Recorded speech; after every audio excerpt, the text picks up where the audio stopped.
inscritas dentro.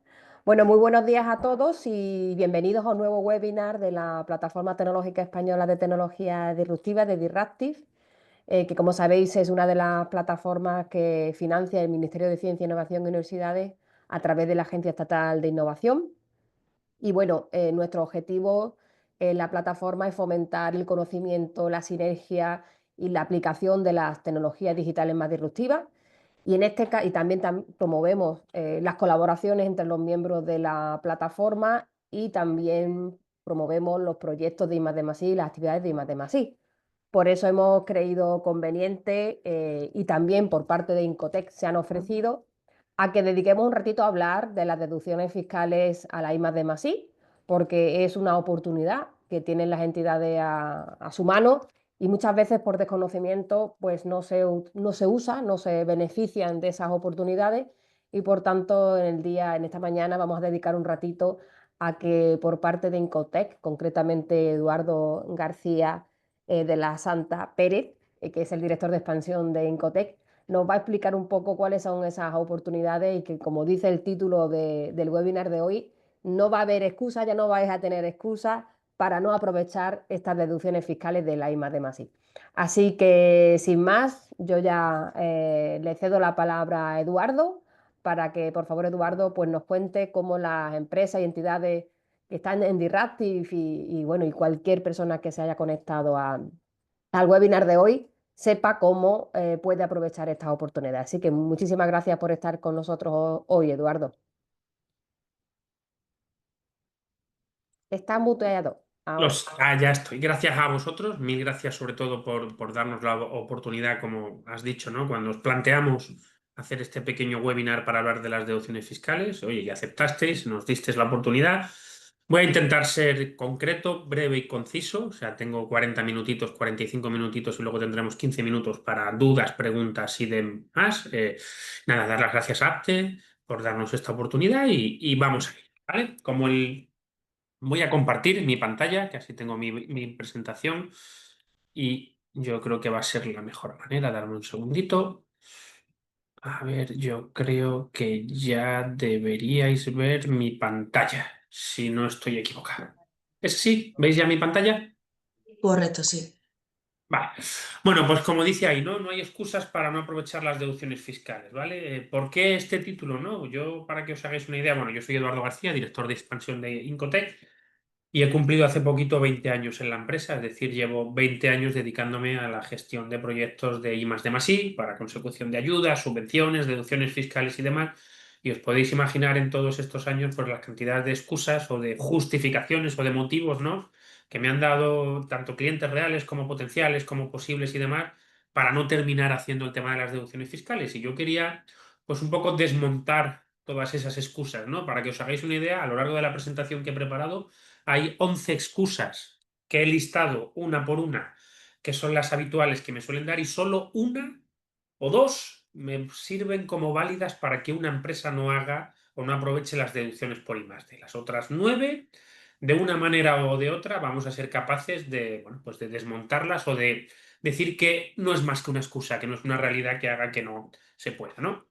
Entonces, por empezar, siempre empiezo con esta pequeña diapositiva que no dice más que la deducción fiscal es un derecho que tienen las empresas. Al igual que, o al contrario, perdón, que cuando una empresa pide una subvención por un proyecto de I+D+I que va a ejecutar, una subvención sí que es verdad que es un premio porque te pones a competir con otros, tienes que alcanzar una nota mínima y determinada y puede ser que aun siendo tu proyecto de I+D, puede que te quedes sin subvención. O puede ser que sea una convocatoria que va por orden de lista, ¿no? Y aunque tu proyecto sea muy bueno y mejor que muchos otros, si no lo has metido de los primeros y lo metes en el número de solicitud 88, pues quizás el dinero se ha agotado en el 63 y tu proyecto y los otros 100 que hay después son muy potentes, pero se quedan sin financiación. Entonces, una subvención puede llegar a considerarse un premio, una deducción fiscal es un derecho que tienen las empresas. Aquí no compites con nadie. Si tú haces I+D, proporcionalmente cuanto más gasto dediques a I+D+I, más deducción fiscal puedes conseguir. Y no depende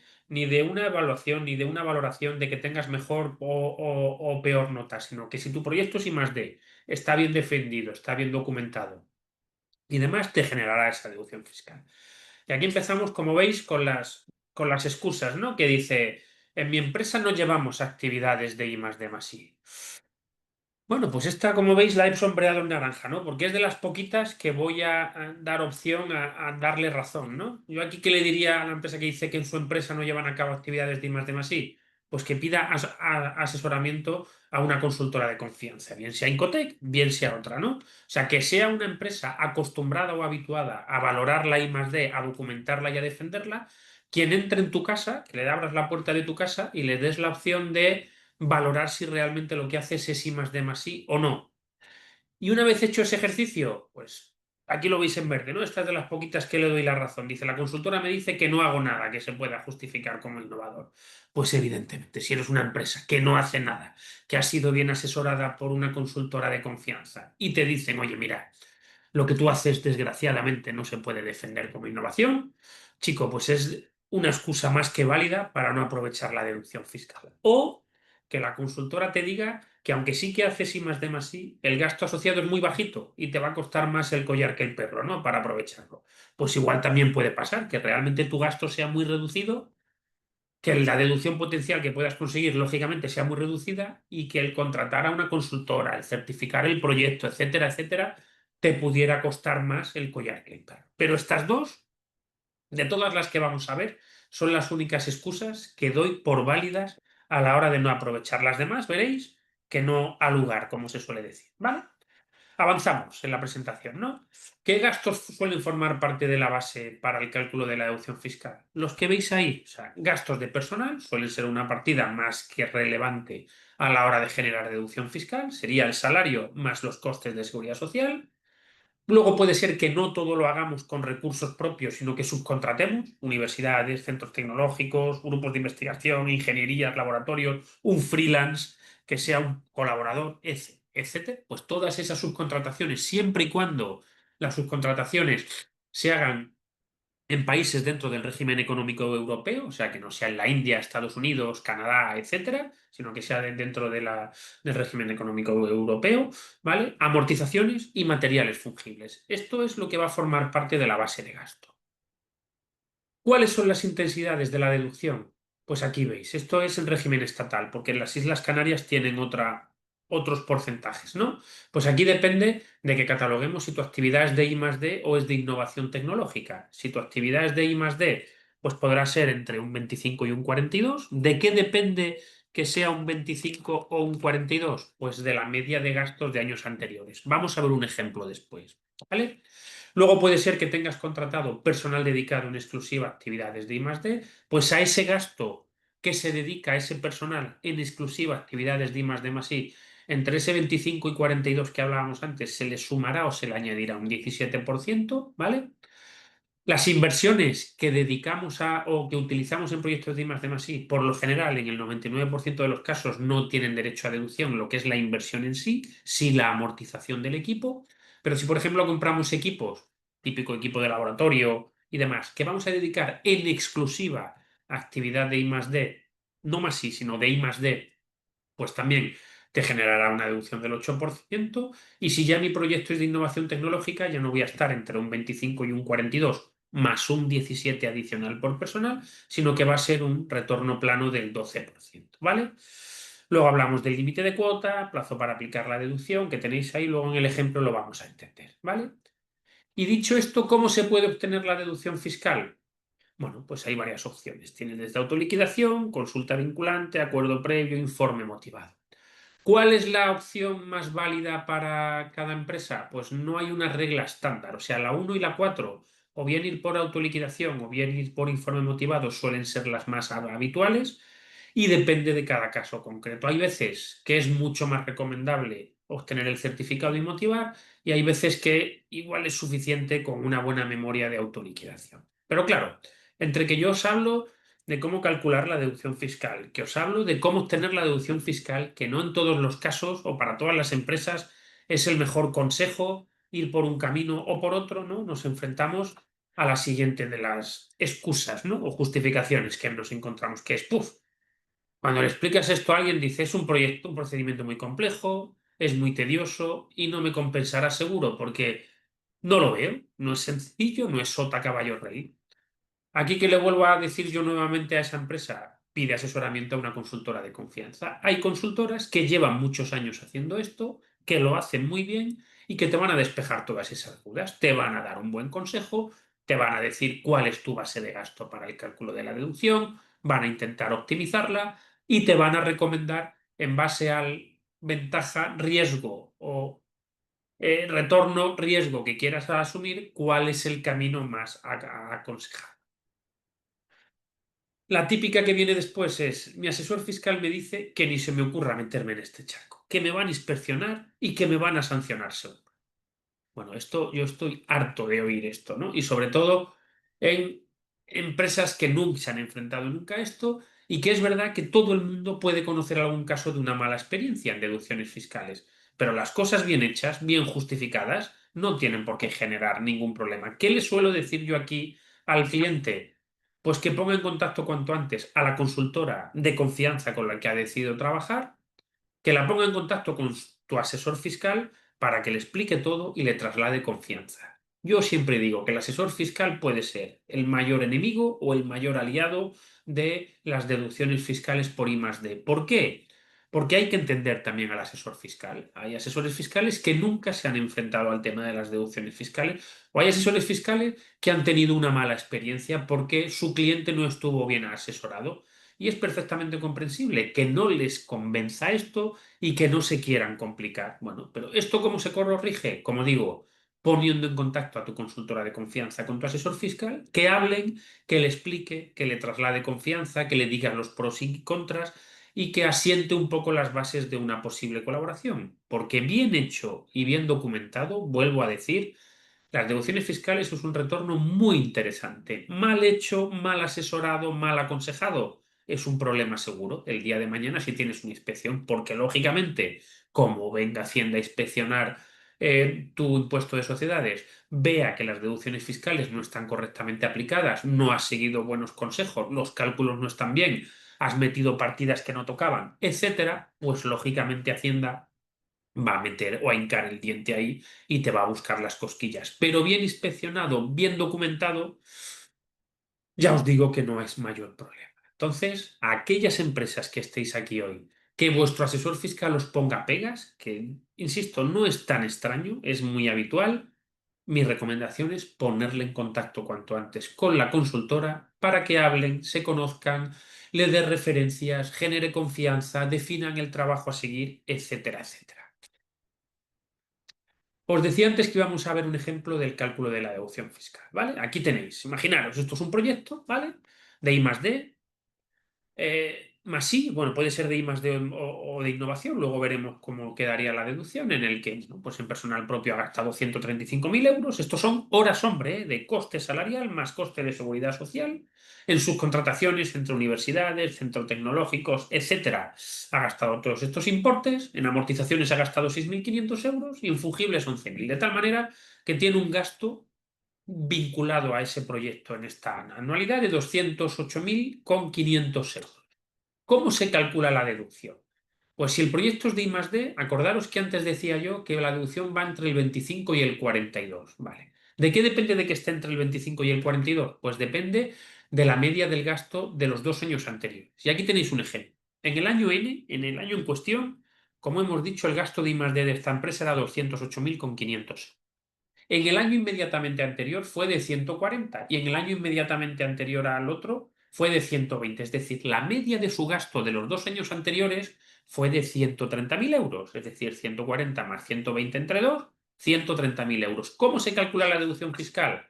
Pues al importe de este año de los 208.000 euros, que iguala los 130.000, se aplica un 25, es decir, de los 208.000 a los primeros 130.000, la deducción generada es un 25, y a todo lo que excede la media de gasto de los 2 años anteriores se le aplica un 42. De tal manera que, como veis ahí, la deducción queda en esos 65.000. Si mi proyecto es de IT, pues la deducción es un 12% plano. Y vuelvo al proyecto de I+D, que esto es importante. Una empresa que el primer año que va a generar o documentar deducciones fiscales por I+D, su gasto de los 2 años anteriores es cero. No digo que no lo haya hecho, pero si en el primer año que tú generas la deducción, en los 2 años anteriores no lo has considerado. Por lo tanto, tu media de gasto de los 2 años anteriores será cero. Por lo tanto, a todo el gasto del año en cuestión le aplicará un 42% de deducción fiscal. ¿Vale? Más excusas. Típica. Se aproxima la presentación del impuesto de sociedades. Mi asesor fiscal sigue con muchas dudas. Me lo explicaste hace unos meses. Hablaste con el asesor. Pero llega el momento de presentar el impuesto y es, oye, ¿tengo ya el certificado? No lo tengo. ¿Voy por autoliquidación? No voy. ¿En qué casilla lo tengo que meter? No sé dónde meterlo. Bueno, pues una buena consultora, ¿vale? Le dirá a tu asesor fiscal cómo consignar y aplicar las deducciones fiscales. Y si hay algún riesgo en algún punto, porque no ha llegado el certificado todavía y tu cliente no lo quiere aplicar sin el certificado, o si ha llegado pero todavía no está el motivado, no lo sé.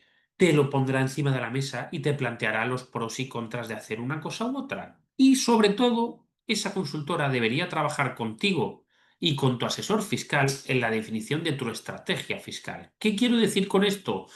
Que luego tú igual un año generas mucha deducción que no te puedes aplicar, pero el año siguiente sí, o nunca te la vas a poder aplicar y a lo mejor tienes que monetizar, lo vamos a ir viendo ahora. Pero es importante, o sea, no debe ser un servicio puntual el de tu consultora.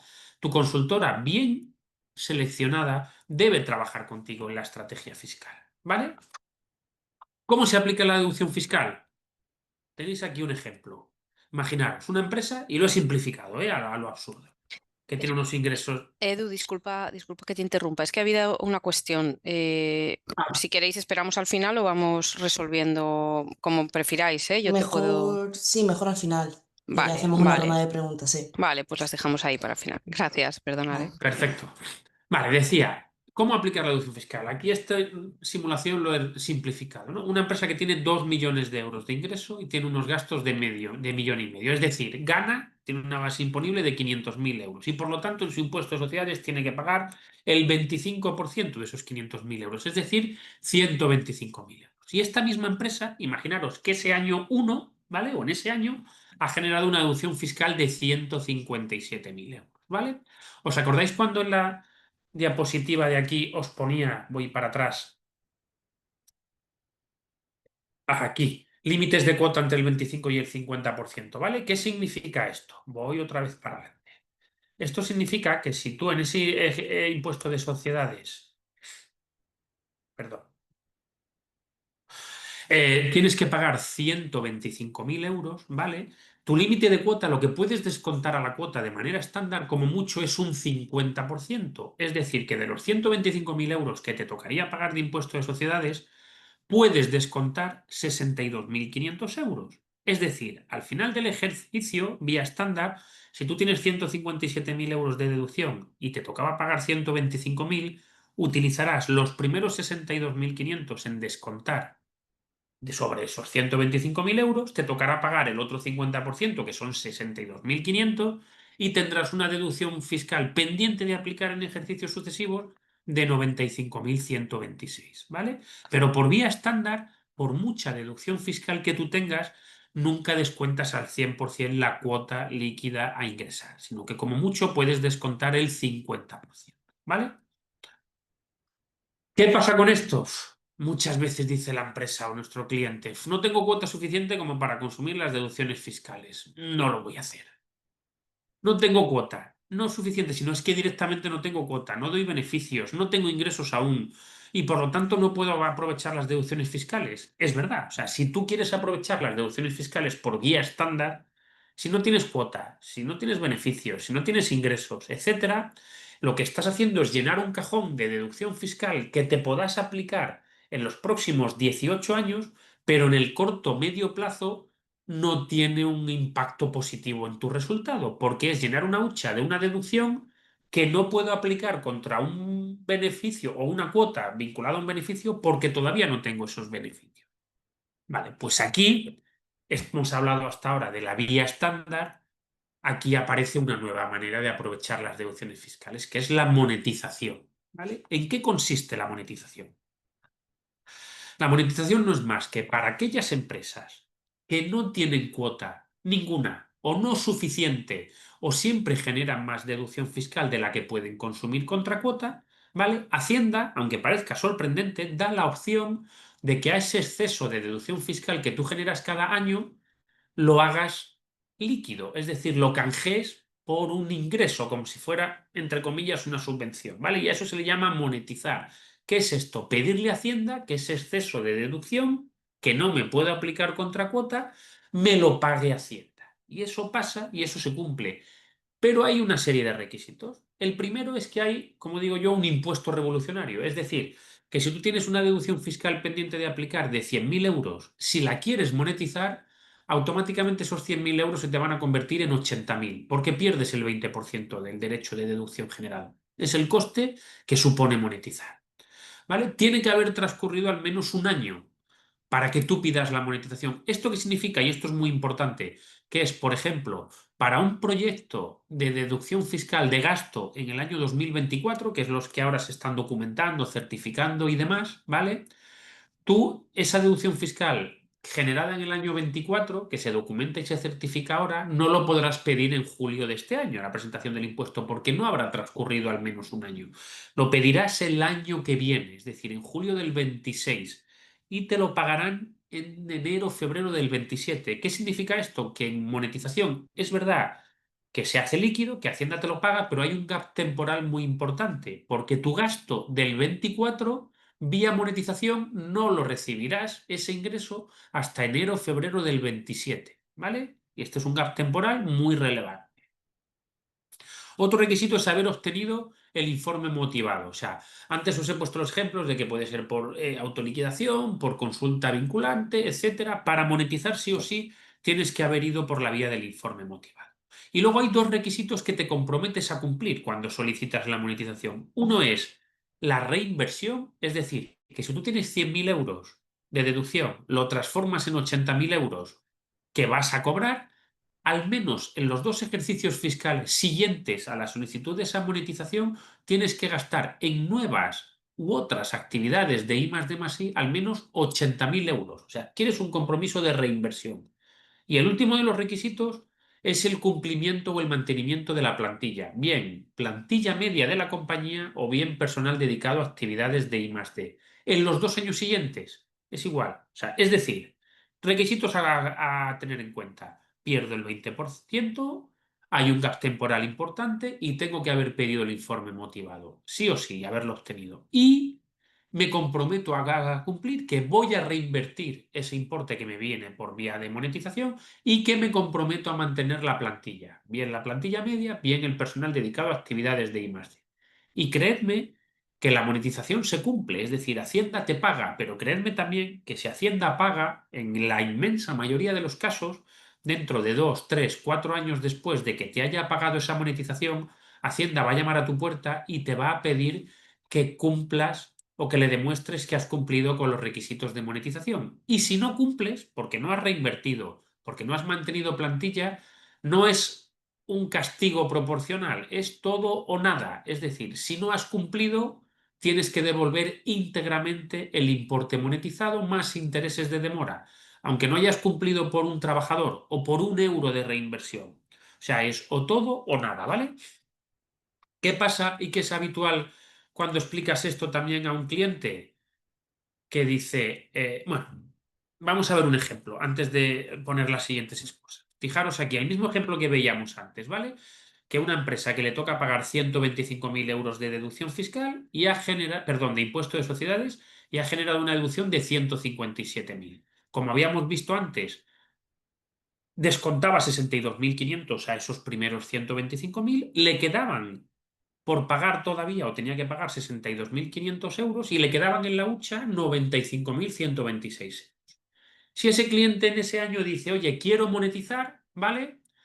Esos 95.126 euros que le quedan pendiente, se le aplica el 80%, es decir, pierde el 20% y se van a transformar en 76.100,80 euros. Y de esos 76.100 euros, ¿a qué se destinan los primeros 62.500 euros? A descontar íntegramente la cuota que le quedaba por pagar a la empresa y la diferencia es lo que Hacienda paga. Pero aquí suponeros que tenemos un cliente que no tenía cuota que pagar? Pues todos esos 76.000 euros lo que hace Hacienda es que lo termina pagando, ¿vale? Y al final el resultado, en este caso, de una empresa que a priori tenía que pagar 125.000 euros en el impuesto de sociedades, ha conseguido no pagar nada y generar un ingreso de 13.600 euros. Es decir, ha conseguido un retorno neto de cerca de 140.000 euros.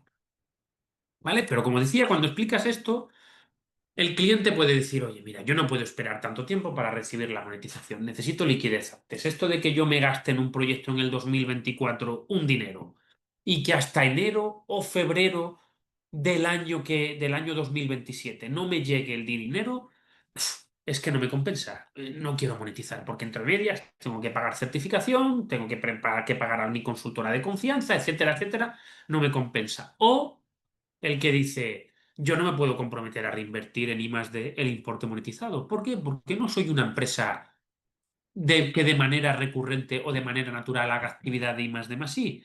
Ha sido un año que he hecho,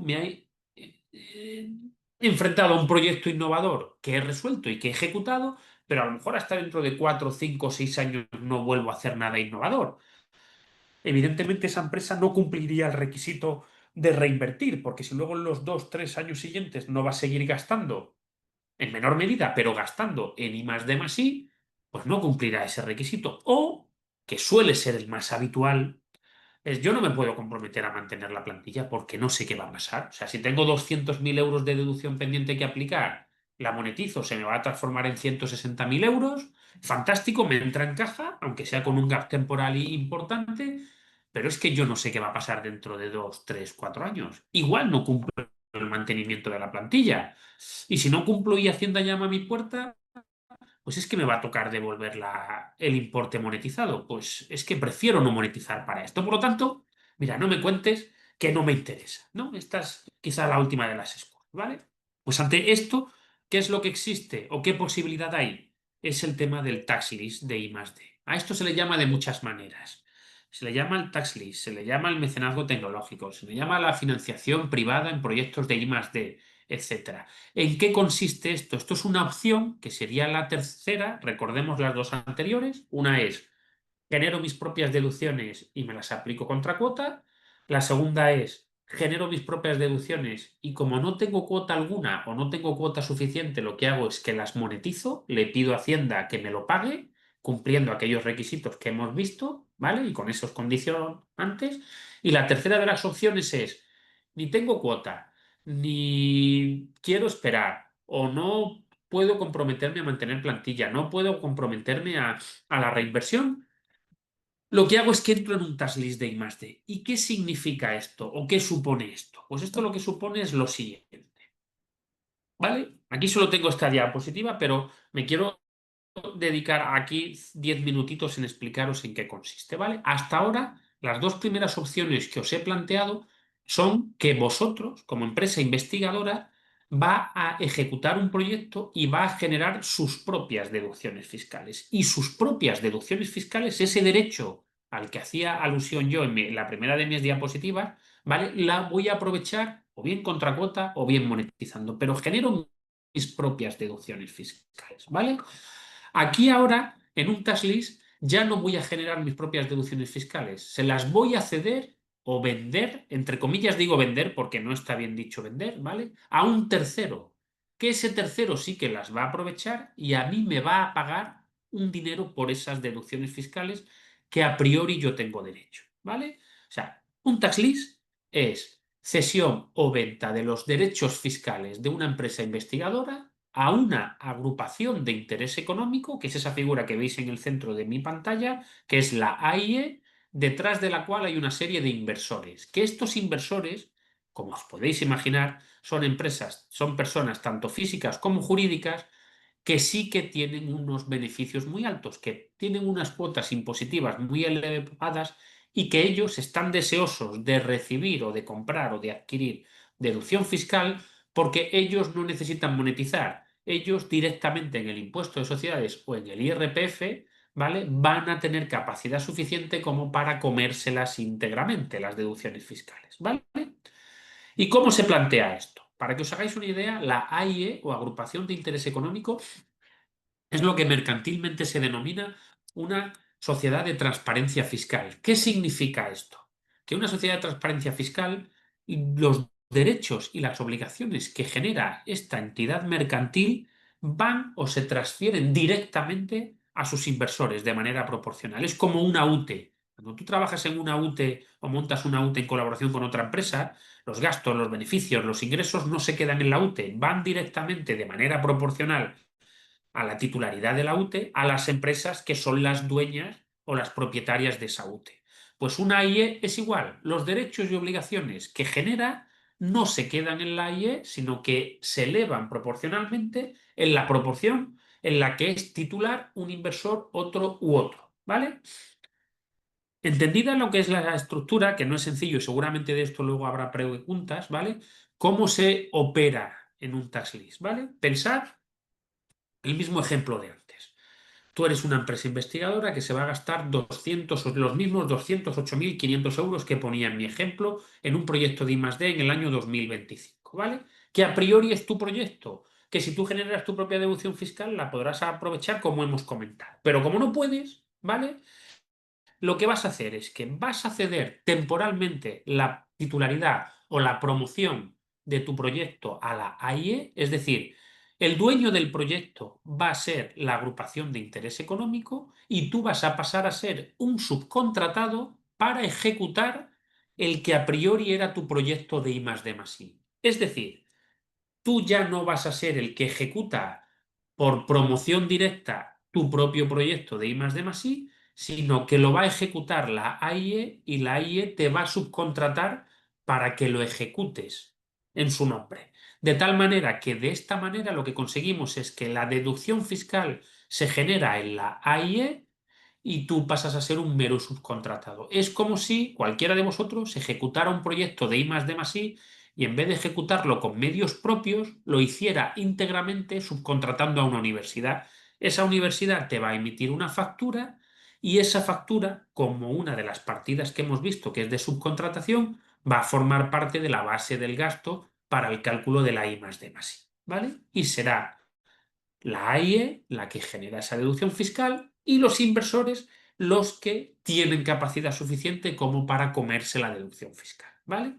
Y transcurrido el proyecto o la ejecución del proyecto, la AIE se deshace, se devuelve al investigador y recupera la promoción de su proyecto de I+D+I, ¿vale? Esto lo he contado más o menos por encima. Esto lo he contado de manera superficial. Hablando de AIES podríamos estar 1 o 2 horas hablando de ello. Pero prefiero que tengáis unas pinceladas y ahora seguramente que planteemos todas. Cosas a destacar dentro de un tax list, ¿vale? A diferencia de la monetización o a diferencia de la deducción contra cuota, ¿vale? ¿Cuándo le llega el dinero al investigador? Si en la monetización habíamos hablado de que el dinero le llega para el proyecto del 24, bueno, para un proyecto del 25 le llegaría en enero o febrero del 28, si lo haces a través de una IE, ¿vale? El proyecto del 25, el dinero te llegaría entre enero y junio del 26. Es decir, recortas el tiempo en obtener la financiación 2 años menos. No adquieres ningún compromiso, ni de reinversión ni de mantenimiento de plantilla, porque, insisto, tú ya no monetizas esa deducción, tú no eres el dueño de esa deducción, tú eres un simple subcontratado en la operación. Por lo tanto, no adquieres ningún compromiso ni de reinversión ni de mantenimiento de plantilla. Otra ventaja es que si tú generas tu propia deducción fiscal, ¿vale? Los costes de certificación y los costes de consultoría los tienes que soportar tú. Mientras que en este caso la deducción la genera la AIE. ¿Quién soporta los costes de certificación y de consultoría? La AIE. Ese porcentaje que te paguen a ti de tu proyecto es íntegramente neto, no tiene ningún gasto asociado. ¿Vale? ¿Y qué calendario es el interesante ahora? Ahora, para Tax List, se pueden plantear operaciones o proyectos que estén con gasto desde el 1 de enero del 2025. No se pueden recuperar deducciones a través de Tax List del 24 y años anteriores. Hoy día se están planteando ya los proyectos del 25 y todavía hay cierto margen, ¿vale? Pero no demasiado. Y el año que viene se podrán plantear los del 26 y así sucesivamente. Entonces, Si ya para una vía de deducción fiscal normal, si ya para monetizar la deducción os he dicho que contéis con una consultora de vuestra confianza, que metáis al asesor fiscal en la operación, etcétera, etcétera, si es vuestra opción que mejor os encaja es un tax lease, es todavía mucho más recomendable hacer esto. Porque ¿cuáles son mis conclusiones en todo esto? Una, busca el apoyo de una consultora de confianza, sea Incotec o sea otra, ¿eh? Pero de verdad, que las hay y las hay muy, muy buenas, ¿vale? Una consultora que te dé confianza, que te ponga encima de la mesa los pros y contras de todas las opciones que hay, que te diga cuál es la mejor de las alternativas para ti, que si no eres una empresa que no genera bases imponibles positivas suficientes, igual no te interesa generar una hucha enorme de deducciones fiscales propias, que hay veces que pasa. Trabaja conjuntamente con tu consultora en la definición de tu estrategia fiscal. Es decir, precisamente en esto que os estoy diciendo. Oye, yo ahora no preveo dar beneficios, pero dentro de 2 años sí. Igual me compensa generar una cantidad determinada de deducción propia para aprovechar dentro de 2, 3 años seguir llenando una huchita, pero no me interesa llenarla del todo la hucha y a lo mejor me interesa monetizar. O puedo coger un proyecto de los que tengo y me lo puedo llevar a un tax lease y los otros no. Eso es una estrategia fiscal, ¿vale? Y como hablamos de un proveedor de confianza, como hablamos de una estrategia fiscal, también es muy importante que hagáis partícipe cuanto antes a vuestro asesor fiscal de lo que estáis valorando hacer para que lo conozca, se sienta cómodo y te acompañe en el proceso.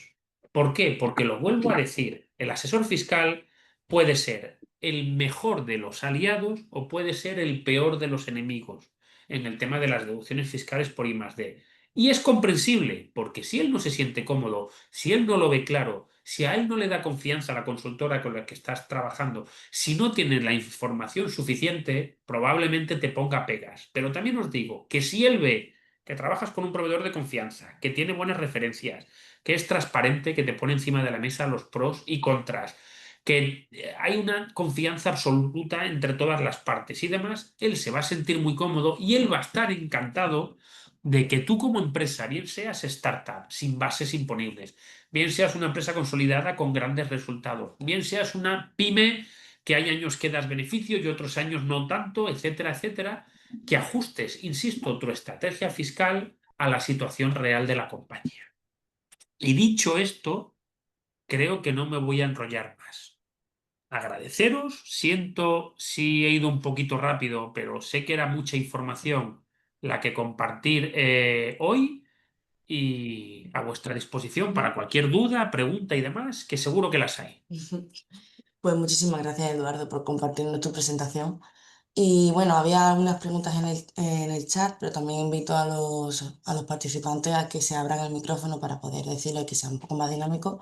Así que vamos con la primera pregunta de Mariana Vázquez, que preguntaba cómo se calcula la deducción, ya que no hay comparativa previa en caso de las empresas nuevas.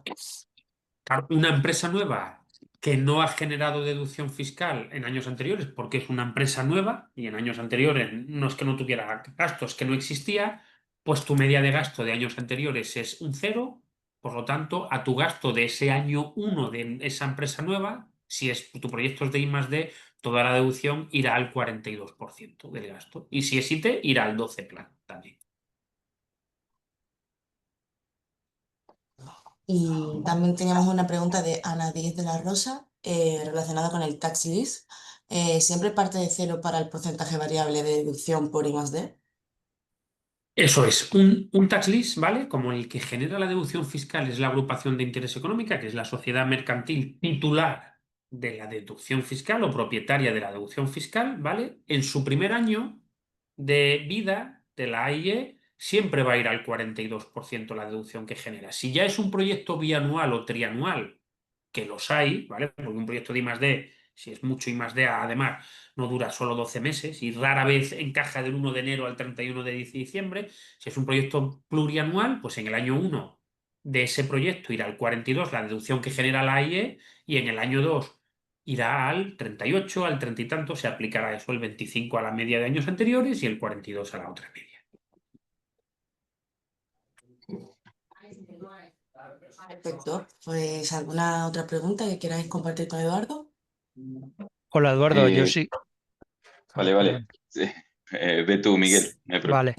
Eduardo, yo te quería hacer una pregunta en relación un poco ya sobre el tema del tax list, es decir, porque bueno, estoy hablando con alguna consultora que el estructurador, digamos, que en el caso de que tengas cualquier tipo de problema con Hacienda, digamos que no asume ningún tipo de responsabilidad. Entonces, quería saber, porque bueno, es verdad que esta figura, bajo mi entendimiento, es algo relativamente nueva. Yo vengo con algún problema de IVA, de tema de intracomunitarias, carrusel de IVA, que al principio todo parece muy bonito, pues luego Hacienda pone el foco y pone, pues, bueno, de aquí a unos años te puede llegar una inspección. Entonces, mi pregunta Ujú. es si el estructurador es el que tiene que dar la respuesta a Hacienda, porque al final es el que conoce de primera mano la operación, o es en este caso, la startup o la empresa de I+D la que tiene que asumir la responsabilidad. Vale, aquí, vale, pues cada uno tiene su parte de responsabilidad, ¿vale? Lo primero, destacar, y quiero dejar claro que el tax list o estas cesiones de deducciones fiscales y demás están en el punto de mira de Hacienda. Y eso es así, y el que diga lo contrario miente. O sea, si tú entras en un tax list como inversor o como investigador dentro de 2, 3, 4 años, al 90% seguro que tu operación va a ser revisada por Hacienda. Y es normal, ¿eh? Porque es algo muy interesante, muy ventajoso y muy rentable. Y Hacienda quiere asegurarse de que esté bien hecho. Bien hecho, no habrá problema. Cada parte asume su responsabilidad. ¿Cuáles son las responsabilidades? La responsabilidad del investigador, ¿vale? Es la de que si dice que ejecuta un proyecto del tipo X, es que realmente lo va a ejecutar con un gasto más o menos aproximado a lo que dijo en su momento que iba a ejecutar y que el proyecto es real, ¿vale? Porque también, y hay que trasladar la responsabilidad a cada uno, hay veces que los proyectos ni existen y el papel lo aguanta todo y hoy día casi la inteligencia artificial no lo aguanta todo. Entonces, la responsabilidad del investigador es hacerlo, hacerlo bien y que sea real. La responsabilidad del estructurador es cumplir con la normativa, ¿vale? Es decir, si le mete margen, justificar el margen, si no le mete margen, el por qué, el hacerlo todo cumpliendo todos los pasos que hay, ¿vale? Y los inversores que están detrás de la AIE son los que van a asumir el riesgo fiscal. Si el día de mañana hay algún problema con Hacienda, con un cambio de criterio, con un cambio de normativa con carácter retroactivo y demás, es a los inversores a los que van a ir a llamar a la puerta, ¿vale? Existen pólizas de seguro que aseguran estas opciones, ¿vale? Entonces, a tu pregunta es, ten cuidado, hay que hacer las cosas bien, con un buen estructurador y con una buena consultora que te asesore bien, probablemente estoy casi convencido que no vas a tener ningún problema. Si das con un estructurador que tensa demasiado la cuerda, que le mete márgenes altos, que engorda horas, etcétera, etcétera, pues es probable que tengas problemas. Y al final la responsabilidad va a caer a cada uno en función a la parte de culpa o de cosas mal hechas que haya hecho. Las tres patas, el inversor, el estructurador y el investigador, asumen ciertas responsabilidades en una operación de tax list. Ujú. De acuerdo, gracias. A ti.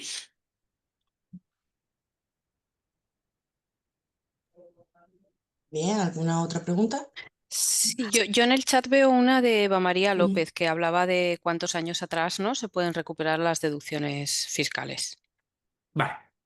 A ver, a día de hoy, bueno, vía tax list no se puede recuperar ningún año atrás de deducción fiscal, ¿vale? Para aplicar contracuota, ¿vale? Bueno, para monetizar solo puedes irte hoy al año 2024. ¿Por qué? Porque solo hoy puedes conseguir el informe motivado del año 2024. Hoy ya no puedes conseguir el informe motivado del año 2023, 22 y 21. Y si recordáis, para monetizar es obligatorio tener el informe motivado.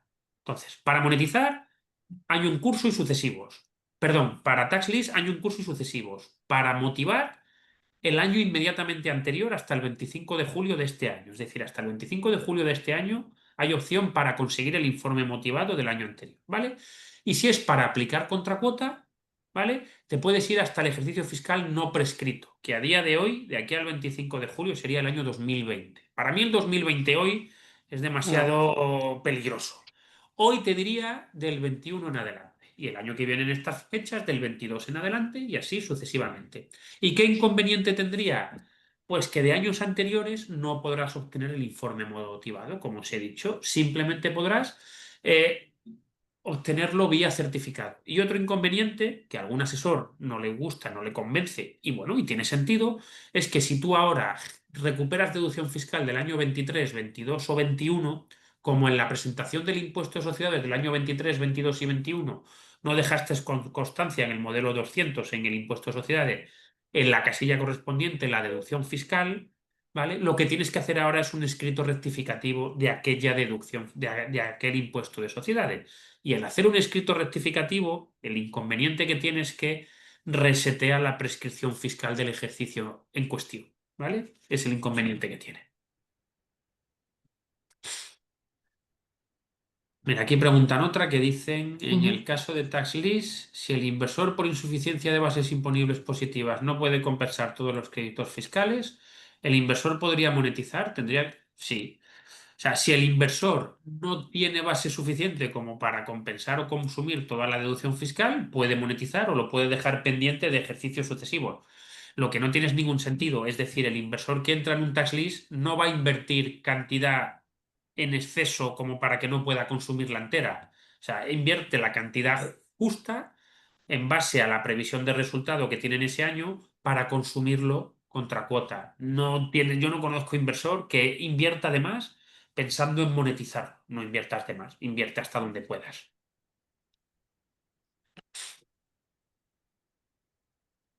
También tienes otras en el chat. Sí, Sí, dice aquí cuánto, ¿verdad? ¿Cuánto dinero nos daría la AIE por esa deducción fiscal por I más D más I? Pues depende, ¿vale? Si es I más D o si es IT. Depende si es en Península o si es en Canarias y depende del presupuesto del proyecto, ¿vale? Porque una cosa importante también es que para la vía del tax list el proyecto debe tener al menos un tamaño mínimo anual, ¿vale? Para que compense la estructura del tax list mínimo de 200.000 euros año. Suele ser igual, un poquito menos puede ser, pero el rango mínimo suele ser 200.000 euros año. Entonces, a la pregunta de Álvaro García es, te pongo un ejemplo. Si el proyecto es de I más D, voy a hablar de Península, ¿vale? Si el proyecto es de I más D, si es de más de medio millón de euros el gasto, lo que te va a llegar a pagar el estructurador por tax list va a ser en torno a un 35%. Si está por debajo de 500.000 euros, entre esos 200 y 500.000 euros, te va a pagar en torno a un 30, 31, 32, etcétera, ¿vale? Y si tu proyecto fuera de innovación tecnológica, igual. Si tu proyecto es de más de 500.000 euros, pues te va a poder llegar a pagar un 16, 17, 18%. Y si tu proyecto está entre 500 y 200.000 euros, pues te va a pagar un 12, un 13, un 14, más o menos. Esos son los rangos. Aquí hay una de Adela también, que me dice respecto a tax list de proyectos plurianuales, ¿existe alguna incompatibilidad para que la empresa desarrolladora sea socio de la AIE, aunque sea en un porcentaje mínimo? Sí hay incompatibilidad. O sea, el inversor no puede ser el mismo que el investigador. Y además es que no tiene sentido. Si inviertes porque tienes bases suficientes como para consumir directamente la deducción fiscal a través de un tax list, y eres la misma empresa, no tiene ningún sentido que estés como investigador. No te metas en este follón, aprovecha tus propias deducciones fiscales. ¿Vale? Dan consultoría a empresas que ofrecen servicios de I+D. El beneficio final sería nuestro cliente. ¿Se suele trabajar con este enfoque? ¿Cómo se enfocaría? Leonardo, he de decirte que no entiendo bien tu pregunta. Si damos consultoría a empresas que ofrecen servicios, bueno, es cuestión de hablar y podemos colaborar. ¿Se suele trabajar con este enfoque? Nosotros habitualmente solemos trabajar para cliente final, no para otras consultoras, por lo general. Leonardo, no sé si he entendido bien tu pregunta. Si no, si quieres, ábrete el micro y Abro dispara. micro, Eduardo. Sí, disculpa. Nosotros hacemos desarrollo de software y muchas veces tenemos proyectos que su naturaleza es I+D. Ajá. Entonces, trabajamos con técnicos de Latinoamérica para minimizar el Vale, costo al cliente final, pero la factura y todo el servicio y la coordinación con los project managers y demás se hace desde España. vale. Mi pregunta es, ¿el cliente final se puede beneficiar de estas deducciones con una consultoría como vosotros? Porque nosotros no damos consultoría de deducciones en este sentido. Mira, la respuesta es sí, indudablemente. O sea, si tu cliente, tú que eres una empresa de desarrollo de software o de desarrollo de X, ¿vale? Estás Mm. prestando servicio a tu cliente final y por aquello que te está pagando tu cliente final puede llegar a ser defendido o justificado como de I más D más I, indudablemente os podemos echar una mano para que esa cliente tuyo se pueda beneficiar y ahorrar o generar un cierto retorno por esos trabajos que te está subcontratando a ti. Sí, por Y, supuesto. y en este marco suelen tener algún partnership, algún Sí, contrato. sí, sí, sí, tenemos acuerdos de colaboración con desde fabricantes de maquinaria, centros tecnológicos, desarrolladores de software, etcétera. Sí, sí. Oye, algo que Perfecto. haga sentir cómodas a todas las partes, por supuesto que sí. Genial, Eduardo. Entiendo, Leonardo, perdón, que está en España, ¿no? La empresa a la que le estáis dando. Exacto, sí, sí, Vale, son vale, clientes vale. de España, nuestra empresa está en España, tenemos project Ujú. manager aquí, pero la mano de obra, a veces de algunos técnicos especializados que no conseguimos aquí en España, inteligencia artificial, a veces o científicos de datos, están en Latinoamérica. Vale, vale. El que tributa, el que se puede beneficiar de las deducciones fiscales, evidentemente tiene que tributar en España. Y la I+D, en este sentido, como está regulado, es de quien la paga. Vale, Entonces, perfecto. si el cliente final, el que tributa, os está pagando por ese desarrollo y tributa en España, por supuesto que puede beneficiarse. Genial, gracias. Eduardo, ¿hay alguno más, me parece? Ah, vale, ¿Hay vale, alguno no, más? era A la ver. misma, no, era la Era de misma Leonardo que también. continuaba, sí, perdón, perdón. Era de Leonardo. Pues, ok. ¿Alguna pregunta más que quieran compartir? En ese caso es que lo has explicado todo muy bien, Eduardo. Bueno, ha sido en tiempo récord, ¿eh? Pero eso. Evidentemente hay dudas de tax list, de monetización, porque en 40 o 45 minutos es imposible. Pero lo que he pretendido y espero haberlo conseguido es eso, desmontar esas excusas tan habituales de no, yo es que no, no sé qué, yo es que no, no sé cuál. Bueno, a ver, a la única, y vuelvo a decir, y un poco por concluir, a la única que me creo es, oye, si no haces I+D o tu gasto es muy pequeñito y no te compensa, evidentemente no tiene ningún sentido. Y las conclusiones o mis recomendaciones es, cuenta con una consultora de confianza, vuelvo a decir, Incotec u otra, ¿eh? Pero seria, formal, que te ayude y demás. Trabaja en una definición de estrategia fiscal, que no sea un servicio puntual, sino que sea a medio largo plazo y mete en la ecuación a tu asesor fiscal cuanto antes, para que se sienta cómodo, para que lo valore, para que lo conozca y para que sienta parte de lo que estás haciendo. Y así hecho, seguramente funcione bien. Si no, seguramente tengas problemas. Perfecto, pues creo que es una buena reflexión ya para concluir todo el webinar. Muchísimas gracias a todos los participantes por haber asistido y haber acompañado a Eduardo y evidentemente muchísimas gracias Eduardo por compartir nuestro tiempo, tus conocimientos Elena, a y... ti y a vosotros, gente de Muy bien. AFTE. Un placer. Como ya sabéis, encontraréis este webinar en nuestro canal de YouTube, Aptech Channel, y próximamente os enviaré también una encuesta de satisfacción con la que podremos pues, valorar vuestro feedback con este tipo de actividades. Y poco más. Muchísimas gracias una vez más a todos por asistir y nos vemos en el próximo webinar. Muchas Muchísimas gracias gracias. a todos. Muchas gracias Buen a día. todos. Hasta Gracias. luego. Hasta Chao, luego. chao.